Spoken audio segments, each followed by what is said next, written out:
in today's political system of political parties. However, this was not always so. The framers thought that political parties were full of factions or dissatisfied group formed within large groups of people. George Washington warned us of the dangers of political parties in his farewell address. As he said, the ultimate domination of one faction over another, sharpened by the spirit of revenge natural to party dissension, which in different ages and countries has perpetuated the most horrid enormities, is itself a frightful despotism. And sooner or later, the chief of some prevailing faction, more fortunate and more able than his competitors, turns this disposition to the purposes of his own elevation on the lands of public liberty. This quote is saying that Washington feared the parties or factions because he thought that eventually one party would end up more powerful than the other and violate people's rights. So political parties were formed between 1796 to 1828. They have changed over time in both their names and their views. The original two parties were founded by Alexander Hamilton and Thomas Jefferson, George Washington's Secretary of Treasury and State. The political views of these two men varied greatly. Hamilton wanted a strong federal government and economy, while Jefferson believed in a small local government and that a federal bank or economy was not necessary. Jefferson thought that the government needed to stick directly to the enumerated or listed powers in the Constitution, while Hamilton believed in both enumerated and implied powers. In the end, the people that followed Hamilton became the Federalist Party, and the people that followed Jefferson became the Republican Party, which is not the same as the modern-day Republican Party. Political parties play a prominent role in our modern-day government. The main purpose of a political party is to get as many candidates from their party into public office as possible. They group people with common beliefs together, giving them more power to influence voters. This is done so that ordinary citizens can have a bigger impact on their government. Political parties back candidates and also run presidential and state campaigns. Parties gather funding to run promotions for a candidate or cause. They also set speeches for candidates to speak in front of crowds. This is done to influence as many people as they can to join their party or vote for them. Parties give people better opportunities to be involved with the government and voice their political opinions. People can collaborate with others in their party to help a candidate win. It can also help voters get a general idea of where a candidate stands on issues. Political parties help people better understand the government and its issues with their campaigning and inform voters about modern-day politics. This role is so important that some people say that mass democracy could not function without political parties. However, political parties can also be a bad thing for the government. A current issue about political parties is that they are causing a gridlock in Congress. This is happening because Congress is split almost evenly between the two parties, and the partisans of each party did not come to an agreement. This led to Congress's productivity being very bad, and also having a low approval rating, at one point being as low as 9%. One example of Congress's inefficiency is the issue of the U.S. and Mexico border process.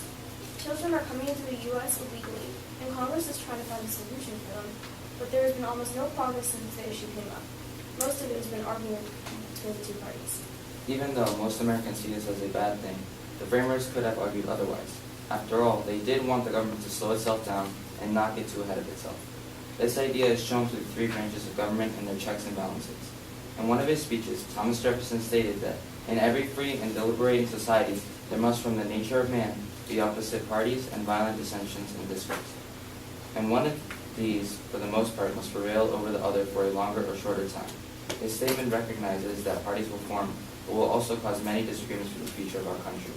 While he was correct on many levels, political parties have grown to form the backbone of our unique political system.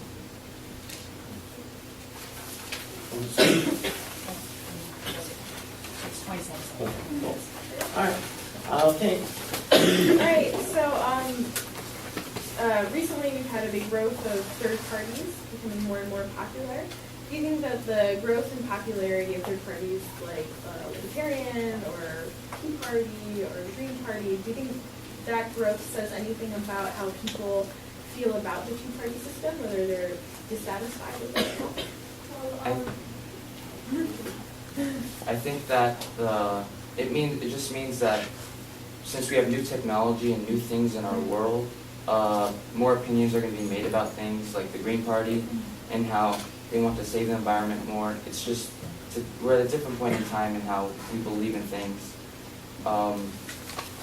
For example, airplanes are polluting the skies, cars are polluting the skies, so we just need new things. I was saying that, like, as time goes on, people's opinions are changing, and they're starting, like, to diversify from the general opinions. Adding on to what Alice was saying, as more and more issues come up within the government, people are realizing that the party system they can't depend on it as much as they used to. So people are realizing that they can maybe do more about it if they're not succumbing to the two-party system. So they're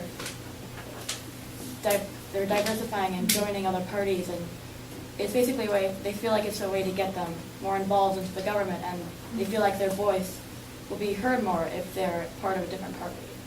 I agree with my colleagues in their statements. I think that even our founders recognize that ideas will eventually change. Thomas Jefferson even once said that every 20 years or every generation should have a revolution and write their own constitution. And I think that in 1796, they didn't really worry about gay marriage and saving the environment. So ideas have changed a lot in the past 200 years. And I think when new problems come up, new ideals and morals also appear, and people will form together to create parties. Okay, if I could, I'd sort of piggyback on that though. You were talking about the gridlock in Washington, and the last several years we've had more gridlock and we've had more parties, and more different groups. When before when we had two parties, we tended to get budgets and stuff. So is there an argument to be made that these other parties are actually what's hurting our democracy, not helping? Well, I wouldn't necessarily say that they're hurting, but they're causing frustrated government, meaning that it's slowing down the government and the lawmaking process, which Thomas Jefferson wanted, so it would be harder to pass laws and harder to alter the government. I agree with my colleague's statements how third parties aren't always necessarily the root of government gridlock, but they often are. And what the founders originally wanted, the point of checks and balances, was so that there will be frustrated government, as Alex said, and that the government wouldn't be able to do basically whatever they wanted to, that they would have to kind of slow themselves down, so that ideas could be more deeply thought out and yes.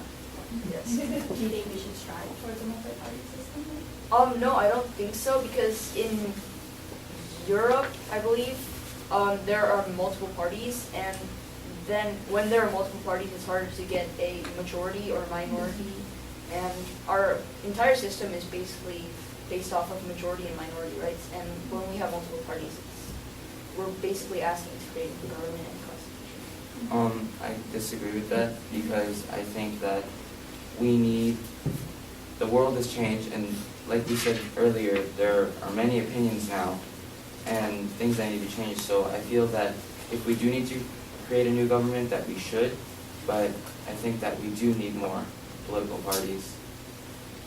I mostly agree with Jonathan, but I feel like our Constitution as it is favors a two-party system, and in order to create a multi-party system that would not frustrate the government to a point where it cannot function, we would have to change our entire Constitution.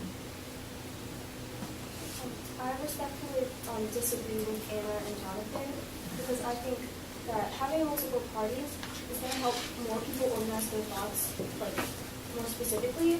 And even though the third parties don't necessarily win that often, they can give, like, the two larger parties ideas of what minorities want, and that can help them kind of pull them into their own party.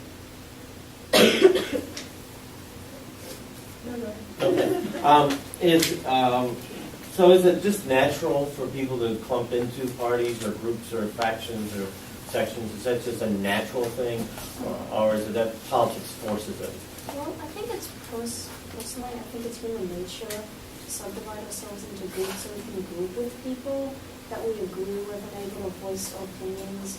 Like in the past, people have been oppressed for voicing their opinions, but I think political parties and the growing number of political parties allows us to signifies that we are voicing our opinions and finding people we agree with, and I think it's a stronger system for it. Agreeing and adding on to what Aiden was saying, it is human nature for people to group off into people that agree with them.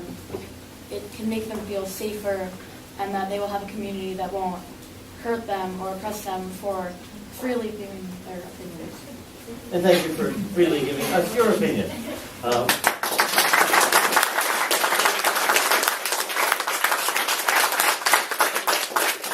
Okay, we're going to give you some positive feedback. Yeah, I felt like we were back in law school. Yeah, honestly. Smarter class. Yeah. You guys They were sober. Yeah.